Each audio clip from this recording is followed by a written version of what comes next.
मी तुम्हाला एक सांगतो, बाबा म्हणतात हे 5 जे विकार आहेत या 5चे विकार तुमची तू. तर आपण असं केलं की हे जे पहिले 2 आहेत, कामशत्रू महाभयंकर आहे आणि क्रोध पण भयंकर आहे. तर आपण काय करूया, ह्याला सोडून देऊया आणि बाकीचे जे 2 छोटे छोटे आहेत म्हणजे मोह म्हणा किंवा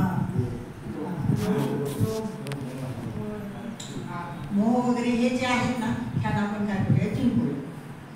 मम्माने थोडा विचार केला आणि काय म्हणाला, बघू विचार करून.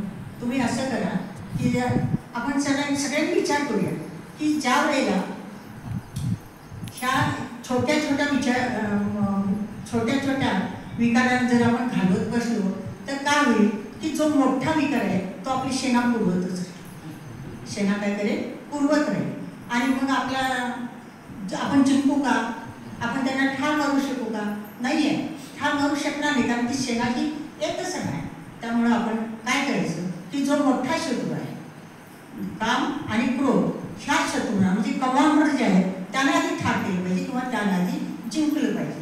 आणि म्हणून त्यांनी काय केलं की त्यांना सांगितलं की यांना आपण जिंकायला पाहिजे. की यांना जर जिंकलं ना की हे जे छोटे छोटे विकार आहेत त्यांना पळता भीत होईल आणि त्यामुळे तो बाबाही गप्प राहील.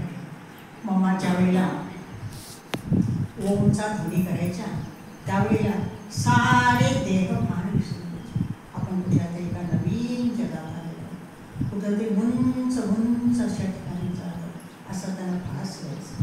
आणि त्यामुळं मम्मा काय होतं त्यावेळेला आबूला खूप थंडी होती, परंतु मम्माने कधी गरम कपडे वापरले. त्या म्हणायच्या की थोडासा त्याग की आपलं शरीर देखील काय होऊन जाईल, मजबूत होऊन जाईल. बरं किती त्याग छोटा मोठा असो, परंतु किती त्यागाच्या गोष्टी त्यांनी सांगितल्या. अशा मम्मांचा योग अगदी स्वाभाविकच होता. त्यांनी आपल्याला कसं